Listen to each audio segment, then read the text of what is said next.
our communities of color, need to stop being okay with being token and then insert identity, right? And I see that with OJ. As you guys know, I'm watching OJ right now, the OJ Simpson Made in America documentary. I also can't help but think about other individuals, like, for example, and I mentioned her recently because I feel like there's always a heavy targeting, once again, and it's, it's white people also jumping on that bandwagon. If not, they're the first ones to crucify people of color, say, oh, that brown, don't forget that brown or black person. It's always them. Yet they want to, once again, always say they're not racist, but they're the first ones to crucify the black and brown community when they're not on their side politically, whatever it may be. And this is why I say liberal whites are no different than Trump supporters, period. Because they have no issue crucifying the black and brown person that might not side with them politically, but they have issues with keeping their own selves accountable. So always like, come on, make it make sense. You guys talk about, oh, we don't like racism, we don't like what has happened in the past, but they continue to perpetuate. But, and this is why I say as communities of color, need to stand together. We need to make our own spaces, our places. We need to be with one another, move with one another. Because honestly, I find that the white community, and one thing I've seen, even with this documentary, is that they will be quick to be your friend if you have some sort of wealth, status, privilege as a black or brown person, if you talk like them, move like them, think like them, if you see no color.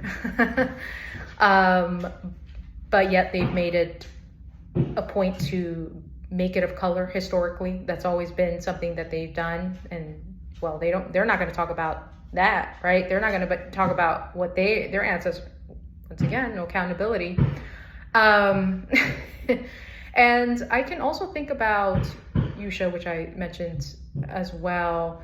It's in a press video, because it's like white people will praise and uphold. And interestingly enough, there was a comment in this OJ Simpson Made in America documentary where one of the white old men said, oh, he had different features and he didn't even look like and I was just like, oh my gosh, do you even hear yourself?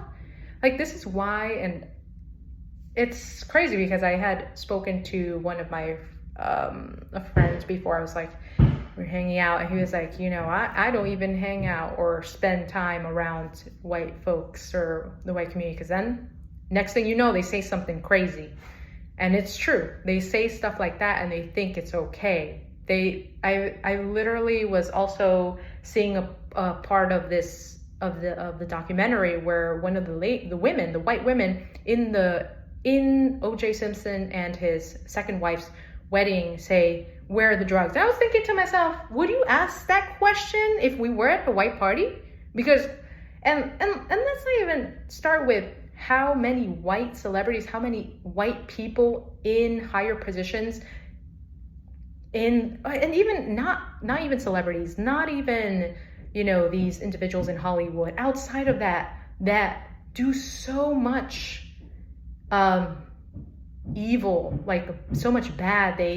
They have like an endless track record on things they do that similar to what they often portray the black community, or worse, right? They're the ones that are actually even distributing the drugs. And I think there's like some documentary on that where they're distributing the white people are distributing, bringing all that drug. I mean, they brought illness and disease into these lands. So,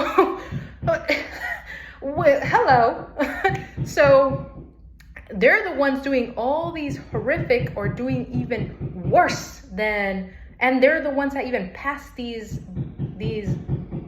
ways of life, normalize these ways of life in Hollywood. I mean, they're the ones that ran it. Let's keep it real. They're the ones that ran it from the very start. So of course it's gonna come from a place. These people are gonna start exhibiting similar behaviors that individuals that were at the very top, they're doing that to them. They're abusing, but no one's going to talk about that. No one's going to keep the white folks that have done that and have continued to do that and have caused havoc once again in our communities, and keep those white people accountable just because they're white, because they don't fit that image, the image that once again they created for Black and brown communities and continue to propel. But no one's going to talk about that. So I feel like it's sad. It's sad when I see individuals like O.J. Simpson, Usha, and like other communities of color and people of color be okay with being the token, whatever it may be.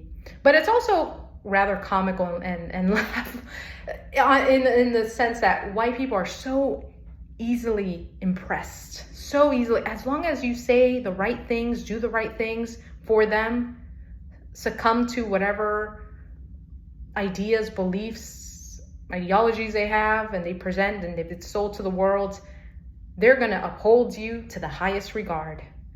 But if you don't do that, if you don't say and speak how they'd like you to speak in terms of like speaking good of them, then naturally they're going to crucify you. So it's always like, it's really like dealing with the devil, let's be honest now.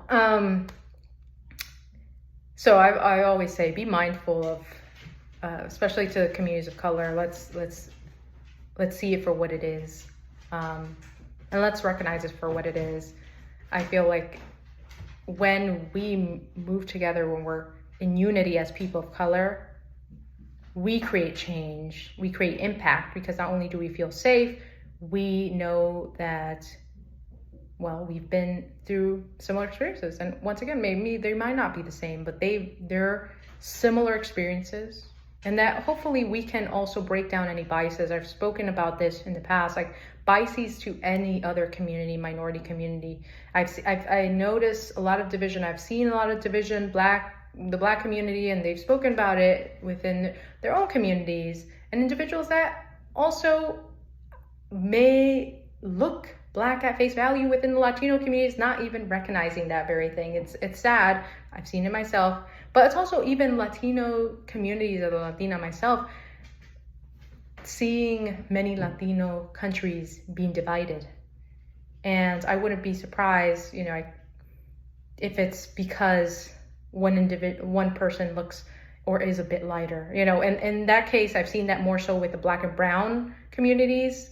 I haven't really moved so much with the white adjacent community in Latin America.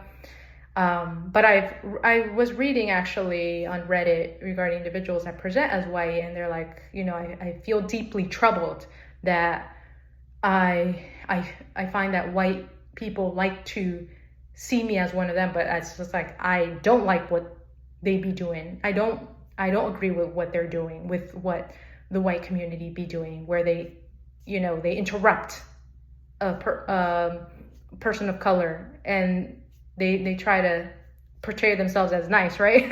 and smile at them because they're, so, there's so many facets to our experiences as people of color, because it's like, we're not all the same. We're not all from the same places. We don't all share the same culture. We don't all have the same, racial, ethnic background. We all have different things like traditions, religion, but yet, let's be honest, men, and I've spoken about this, all of the countries around the world have been impacted by colonization. Not one has been untouched.